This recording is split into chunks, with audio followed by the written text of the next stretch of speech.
All right, so it's September here in New Jersey, and when that happens, every year we have to break down a few things. We have to clean up the shed where all these amazing Sulcata tortoises and Aldabras go in for the winter and make sure we prepare it so it's nice and clean. Now, it's still dirty from the spring when we let them all out here, but check these guys out. Look at how big this massive female Aldabra tortoise is. Now, obviously, it's not full size.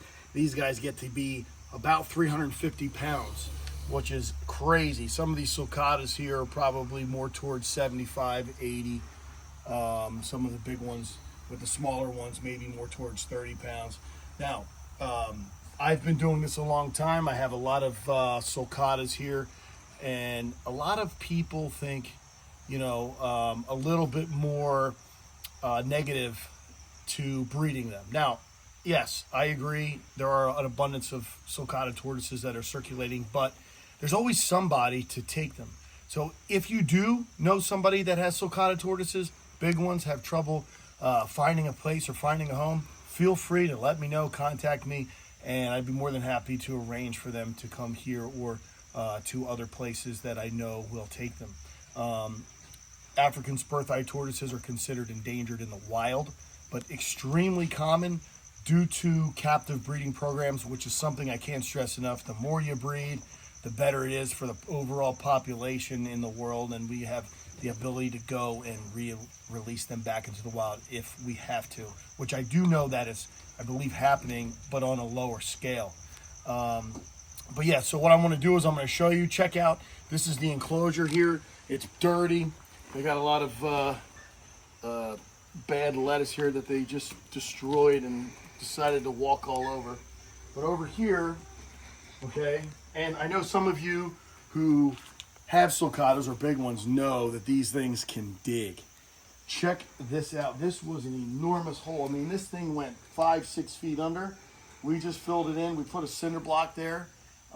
Generally, we don't have many issues with these animals digging because we provide an area like this cave, right? They can go under there and escape and get in the dark at night and feel secure. Now, that's one of the things that really their burrow does for them, is makes them comfortable and secure at night. And a lot of tortoises spend a lot of their time in their burrows. But walking over into the shed, they have a nice ramp here, okay? And you can see this one right here. This is a nice big female. This is Athena. She's trying to probably go up there and say, oh, it's a time she knows that she gets fed very well in there. There's a good heat lamp in the winter time. But right now it's a mess. So what we have to do is we have to clean up the leftover hay that was on the floor here from I guess late March, early April, which is when we let them out. And we get a big buildup of hay that we just have to sweep out and put all new hay down. Now you can see I got tile on the floor. The reason why I do that is because I want to protect the plywood that's underneath just from rotting away. I know over time a lot of tortoises will spill water, they'll urinate, and they will just be a little destructive. So it's kind of just to protect which is pressure treated. Here you can see there's an egg laying box. Now a lot of tortoises, Sulcatas, like to lay eggs in the wintertime, and they will do that right here. So I don't have to worry about finding a bin for them in the wintertime. But I also have these, holy crap, wow, this is crazy. Look slowly, move slowly.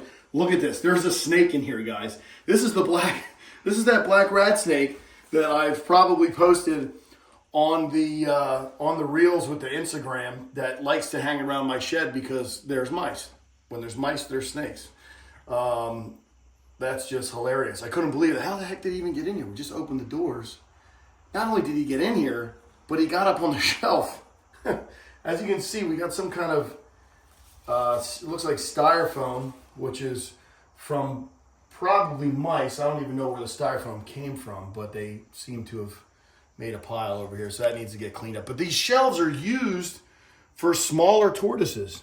We have some Libyan Greek tortoises. We have some Specs hingebacks, and they go in here in the wintertime obviously to escape the really cold temperatures outside here in New Jersey. But incredible. I couldn't believe it. I've never seen this. Now, there has been one time before at my mom's house, I actually opened up the shed door to go into the tortoise building when I was younger, and a corn snake was up on the top of the door, and it dropped down on the ground. I had no idea. I was like, how the heck did this thing get up there and get wedged itself in the crack of the door opening? It was beyond me, but it's really incredible that they can do that. And snakes, yes, can climb, and snakes are good to have around the property because they eat the rodents. I'd rather have snakes in my house slithering around than mice, because mice climb better. They'll get up in your bed. They'll go, they'll get into a lot of things. They'll chew a lot of things. Snakes are just kind of slow moving, sneaky. They really mean no harm, especially the non-venomous ones, actually. And this is just a harmless black rat snake that is probably wondering what the heck I'm doing. Now, it's probably a good move for me to pick this snake up and just put it outside, just so we can continue working in here and get this shed ready for the tortoises for the winter. So if you have tortoises, you have big tortoises, sulcatas, aldabras, leopards. They have the giant southern South African leopard, the pardalis. They get really large and not quite as big, obviously, as sulcatas, and definitely not as big as aldabras, but they are larger tortoises too. They need room. So it's always important that when you get these animals that you prepare yourself in advance and get a large enough building where you can have a heated source and an area for them to walk around in the wintertime if you live in the northern part of the United States, or any area for that matter where it's cold out. I know a lot of people in the South, Arizona, Texas, Florida, they like to keep their tortoises outside year round and don't really have an issue, especially with sulcatas, as they're more cold tolerant than aldabras. They will actually use that burrow as an insulator. So there have been plenty of records or just discussions I've had with other breeders that in states like Oklahoma, all the way up through to Nebraska, Alabama, Tennessee, where sulcatas had disappeared on people's property and were found 2-3 years later wandering around the field behind their house. So everyone knows, hey, these guys made it through the wintertime. So I'm pretty sure it burrowed down, made a tunnel, and just escaped those extreme temperatures, which can be up to 2 feet of snow at times. But anyway, let me move the snake real quick before it starts to move along. You can see how I just gently lifted this snake, guys. Gently lifted the snake. It's got some cobwebs on it. It's pretty docile, as black rat snakes are. The black racers can be a little bit more aggressive and also fast. Now, don't get me wrong, black rat snakes will bite, but it's not as common if you just know how to gently handle them. And yeah, this one I think has been living underneath the shed. There might be another one too on the property, but I've seen a black rat snake this long multiple times this year, so I'd like to think it's the same one.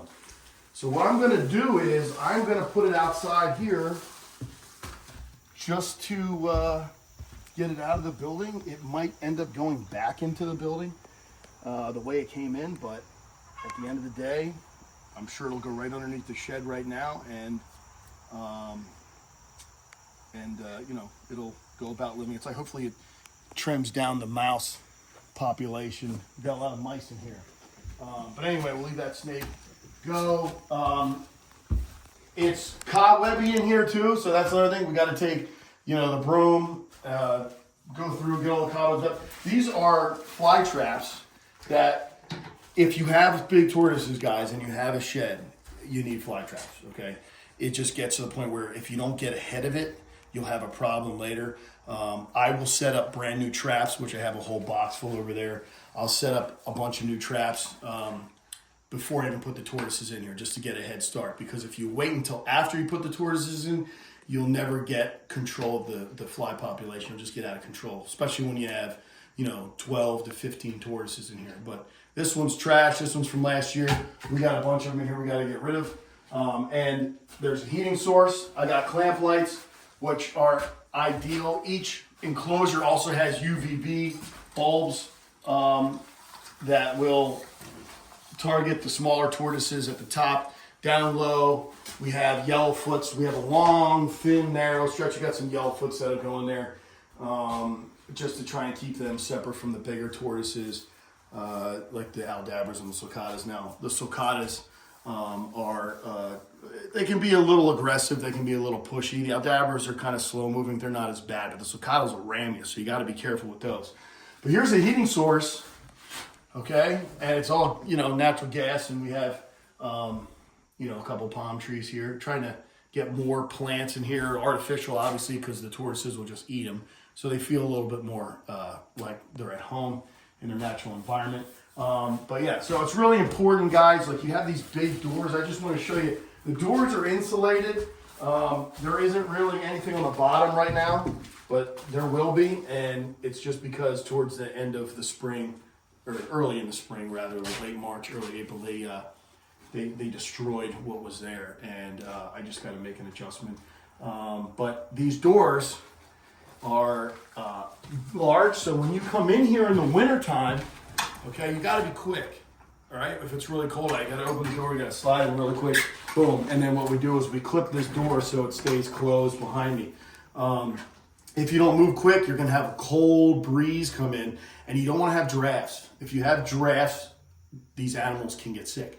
So what we want to do is we want to make sure that we limit the draft, and it's important that you have, this is a dehumidifier, which fell apparently, I don't know who did this, but it looks like it tipped over. I bet you it was that snake. Yeah, that's what it was. We'll blame the snake at least for now. But it looks like the dehumidifier got water all over the shelf. What else is new? Another mess to clean up. And that's what happens when you have a lot of animals. You got a lot of dirty work ahead of you. So we're going to get to that in a minute. But just to recap on what I was saying here, the door's got to be opened and closed quickly. We have these big dome lights here. 250 watt heat bulbs, okay? I usually have two 250 watters, and then we have like 100 watter on the end, and that is just so ideal. Give the tortoises enough room to all gather underneath the heat instead of just having one heat source, because there's multiple tortoises. If you had just one big tortoise in here, then yeah, you only probably need one light, as long as the temperature here. But we try and keep the temperature probably around 82 to 84 in the winter. On really cold days, it'll be 8 degrees, 7 degrees out there, still 78, 75 in here, no problem. Underneath the light, it gets to be 95, obviously. Those 250 watt bulbs are expensive, but, they're hot, they're very hot, and expensive. But when you have animals and you have a lot of them, what else is expensive? The electric bill. So, yes, look at all these clamp lights. There's a lot of clamp lights here, guys. And when you're dealing with that, you're dealing with electricity. So we have 2,000, 2,500 a month electric bills when you're up here in New Jersey. That's crazy. I know a lot of other friends that are up here as well that have some substantial electric bills. So if you can do whatever you can by putting your animals outside year round, like Herman's tortoises, we got golden gray tortoises, marginated tortoises. There's a variety of species that you can keep outside, like Russians. You keep them outside year round, and they don't bat an eye. They'll burrow down. You put them give them a little greenhouse or something. But yeah, so this is the winter house for the tortoises.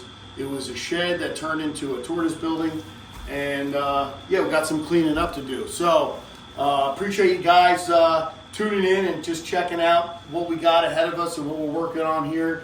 And now that we're into September, if you guys haven't already, please like, subscribe, and I look forward to seeing you guys in the next video. All right, see you guys later.